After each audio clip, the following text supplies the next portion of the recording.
পানিহাটির বিধায়িকা রত্না দেবনাথ তিনি বলছে মীনাক্ষী মুখার্জি, কলতান দাশগুপ্ত এরা কৌটো নাড়াতে গেছিল আমার মেয়ের নামে। বুঝতে পারছেন? বলছে কৌটো নাড়াতে গেছিল আমার মেয়ের নামে। আমি তো বলিনি, আমি আমার মেয়ের ব্যাপারটা বুঝে নেব। বুঝে নিয়েছিলেন তো?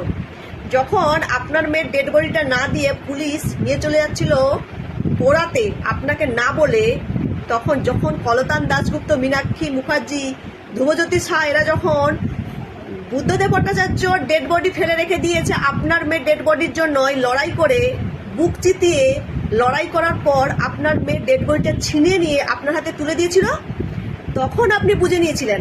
আপনি জানতেই পারতেন না আপনার মেয়ে সুইসাইড হয়েছে না আপনার মেয়েকে মেরে ফেলা হয়েছে ধর্ষণ করে। আপনি তো অন্য একটা ঘরে বসেছিলেন, আপনাদের বসিয়ে রেখেছিল এবং আপনাদেরকে এই কথাটাও বলেনি, আপনাদেরকে বলেছিল আপনার মেয়ে সুইসাইড করেছে।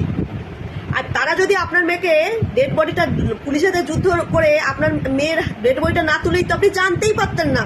এখন আয়নার সামনে দাঁড়িয়ে বলতেন যে কেন মরলি মা। বুঝতে পারলেন? তখন আপনি বুঝে নিয়েছিলেন। আজকের দিনে যে বিধায়িকা হয়েছেন সেটা মীনাক্ষী মুখার্জি, কলতান দাশগুপ্তের জন্য। মাথায় রাখবেন, কত জায়গায় কত মানুষকে মেরে ফেলছে কেউ জানতে পারে? জানতে পারে না।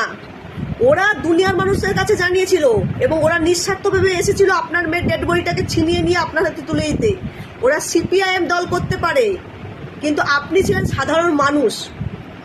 আপনার মেয়ের জন্য ওরা লড়েছিল। কলতান দাশগুপ্তকে জেল খাটতে হয়েছিল, মীনাক্ষী মুখার্জিকে বারে বারে হ্যারাস হতে হয়েছিল এবং সেখানে পুলিশের সাথে ওরা লড়াই করেছিল। ওরা শূন্য পাওয়া দল। আর আজকের দিনে আপনি যখন বিধায়িকা হয়েছেন তখন আপনি এই কথা বলছেন। আরে মির্জাফর যদি বেঁচে থাকতো, মুর্শিদাবাদের মির্জাফর যে সিরাজউদ্দৌলার সাথে বেইমানি করেছিল, সেও কিন্তু আপনার বেইমানি দেখে লজ্জা পেয়ে যেত। হ্যাঁ, আপনার বেইমানি দেখে লজ্জা পেয়ে যেত।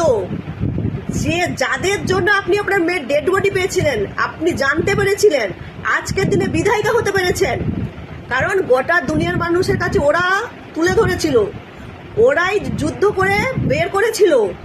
আর সাধারণ মানুষ শুধু রাস্তায় নেমেছিল আপনার মেয়ের জন্য, এবং তার জন্যই বিদেশেও আপনার মেয়ের জন্য মানুষ রাস্তায় নেমেছিল। আর তাদের সাথে এরকম নোংরামি করছেন বিধায়িকা হয়ে, বলছেন কৌটো নাড়াতে গেছিল। ভাবা যায়? আপনি বিধায়িকা হয়েছেন শুধুমাত্র আপনার মেয়ের সিম্প্যাথির জন্যই।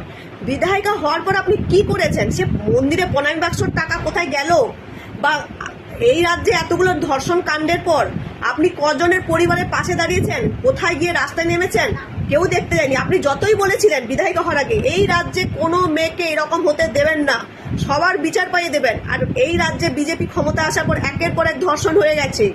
আপনি কোথায় ছিলেন? আপনি উল্টে কি বলেছিলেন? ওর বাবা মা আসুক আমার কাছে তবেই না আমি রাস্তায় নামবো। আপনার মেয়ের জন্য আপনি কজনের কাছে গেছিলেন? আপনার মেয়ের জন্য আপনি কজনের কাছে গেছিলেন? আপনার মেয়ের জন্য মানুষ নিঃস্বার্থভাবে রাস্তায় নেমেছিল। আজকের দিনে দাঁড়িয়ে আপনি যখন বিজেপির বিধায়িকা হয়েছেন, আর আপনার দলে যখন তৃণমূলরা একের পর এক তৃণমূল ঢুকে যাচ্ছে দলে, আপনি তখন চুপ করে আছেন।